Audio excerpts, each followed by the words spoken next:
Articles for purging the army. First, concerning officers. First, that if there be any officers in the army that served under the Marquis of Huntly, or their adherents against this kingdom and cause, that these be cashiered and put out of the army.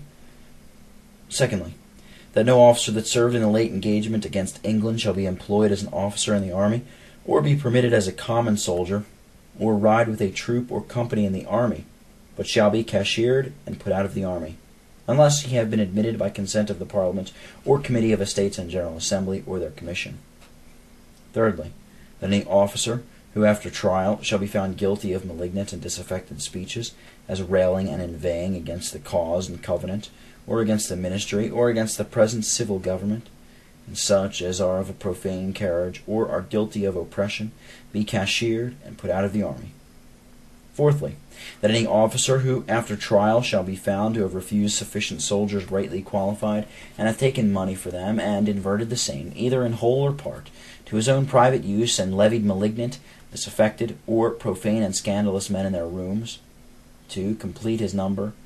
that the officer shall be found thus guilty, be cashiered and imprisoned till they make restitution of the money to the commissioners for their use of the public. Fifthly, that all officers that levied money for soldiers did not complete their number shall restore the double to the commissioners for the use of the public, and be further punished, as the general persons shall think fit. Secondly, concerning soldiers. Number 1. That all soldiers that served under James Graham and the late Marquis of Montrose, or their adherents against the kingdom and cause, be cashiered and put out of the army. Number 2. That all soldiers that want sufficient testimonials, or are found to be guilty of railing, unless they be of known and approved integrity, within a convenient time to be allowed by the commissioners for that purpose, be cashiered and put out of the army, and their horses and arms taken from them. 3.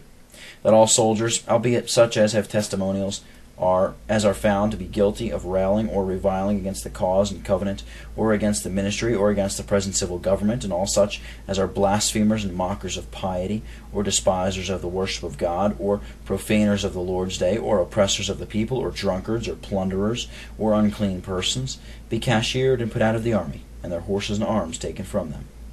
Number 4. That no person that shall maintain any error or practice contrary to the doctrine, worship, and discipline of this Kirk, or against the civil government by king and parliament,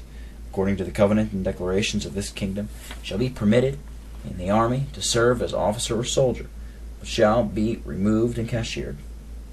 Number 5. That the places of such officers as shall be cashiered and removed out of the army, being under the degree of a captain, be filled for this time by the colonel of that regiment, with the advice and consent of the commissioners of the respective shires, where the same are for the time appointed for the purging the army, and that the supernumeraries, women, and pitties be purged out of the army. Number 6. That no officer receive into a troop or regiment any of these that are purged out of the army, under the pain of cashiering, and recommend to the said commissioners for purging the army, and the officers of the army, to fill up the places of such as shall be purged out, with such of the well-affected officers and soldiers who have fled out of Ireland.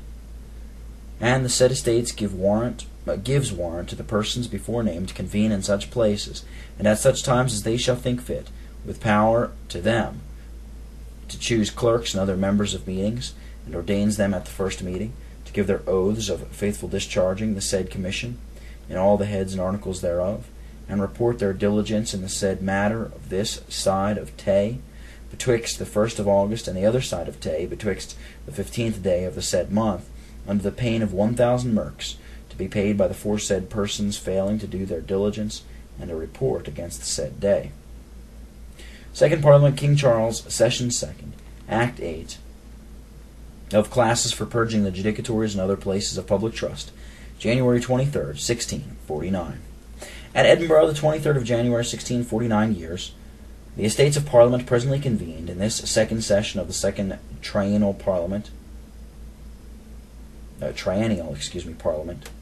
virtue of an act of the Committee of Estates, who had power and authority from the last Parliament for convening the Parliament, considering that for as meikle as the late Committee of Estates did in the indiction of the Parliaments by their act of the 27th of October last, declare and warn, as after follows, to wit, that whereas the corruption of judicatories of this kingdom and officers of state and other persons in public trust hath been the cause and fountain from whence our former evil hath proceeded, and whereas by our solemn acknowledgment agreed upon by church and state we are bound to God by our engagement to England, we are bound to them,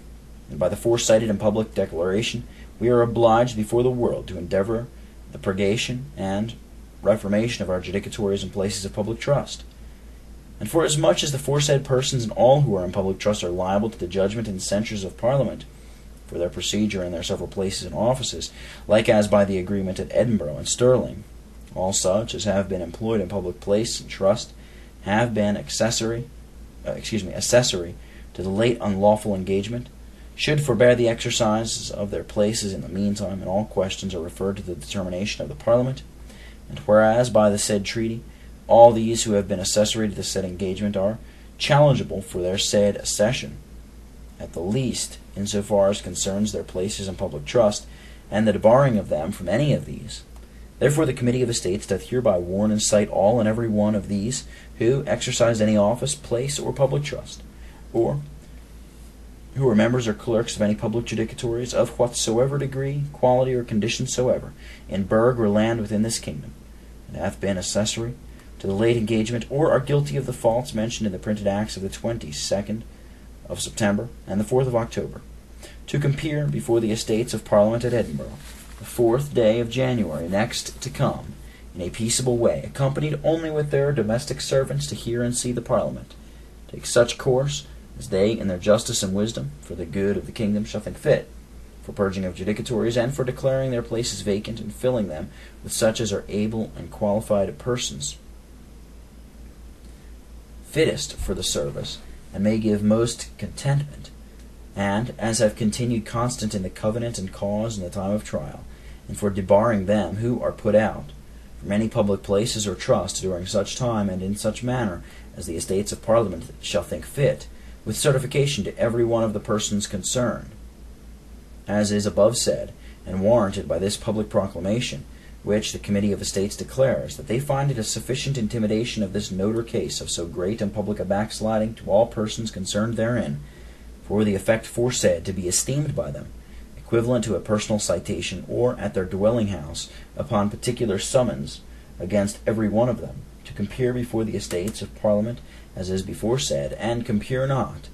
that then the Estates will proceed both to determine the general question and the particular concerning their places and trust, and take what further course they shall think fitting for the good of the kingdom. And for so Michaelis, the Estates of Parliament being now convened, have ratified the foresaid act and all the heads thereof, and by open proclamation intimate the same,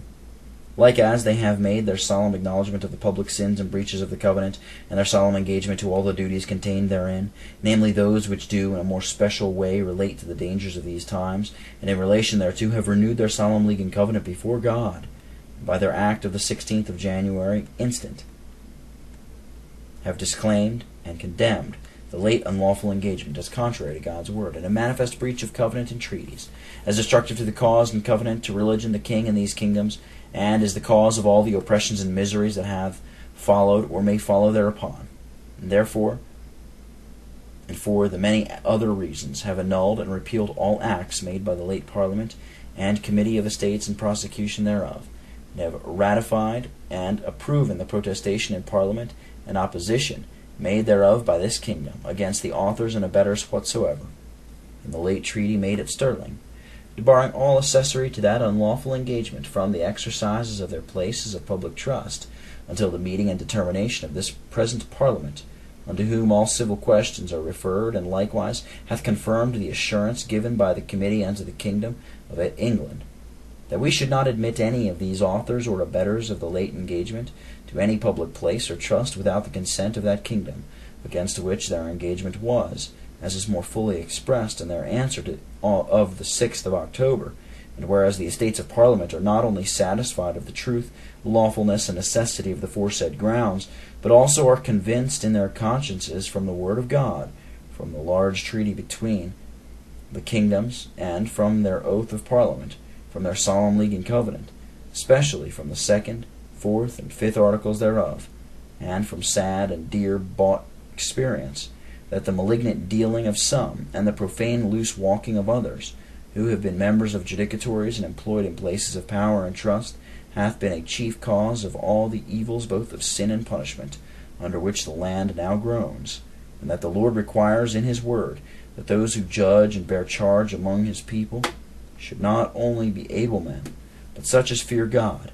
hate covetousness, and deal truly, and that it is of special importance for the remedy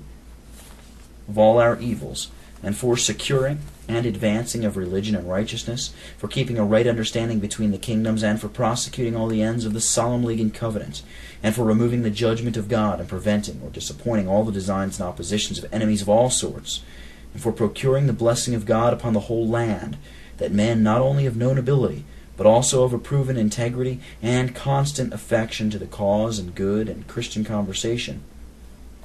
be instructed in all judicatories and places of power, be entrusted in all judicatories and places of power and trust, according to the seventh desire of the commissioners of the church, given in to the last Parliament, as so absolutely necessary for the securing of religion, which by the engagers themselves in the treaty at Stirling is submitted to the church. Their determination, which determination and at the qualifications aforesaid, is clearly set down in the 5th, 6th, 7th, 10th, and 12th pages of the acknowledgment, and their declaration emitted to the world. Therefore the Estates of Parliament, remembering well the laudable precedent of the Parliaments 1641 and 1646, and several others, for purgation of the judicatories and places of trust, and considering that all persons, both by the common law, by many acts of Parliament, and the nature of their place and trust, are accountable for their proceedings in their several places and trust, which they have ad vitam aut culpam, and pondering how great a fault it is to have had any hand or accession in the enacting, or enforcing, or prosecuting so unlawful an engagement, thereby drawing on the land, so far as they could, the wrath of God, and all the miseries of a war with our brethren of England, against covenant treaties, and many warnings from the Kirk, and contrary to the petitions from many synods, presbyteries, and shires, and the solemn protestations of so great a number of each estate and Parliament. They do, in pursuance of their solemn acknowledgment, performance of their vows to God, declaration emitted to the world, and assurance given to the kingdom of England, both in the large treaty 1641, and late answer 6th of October last,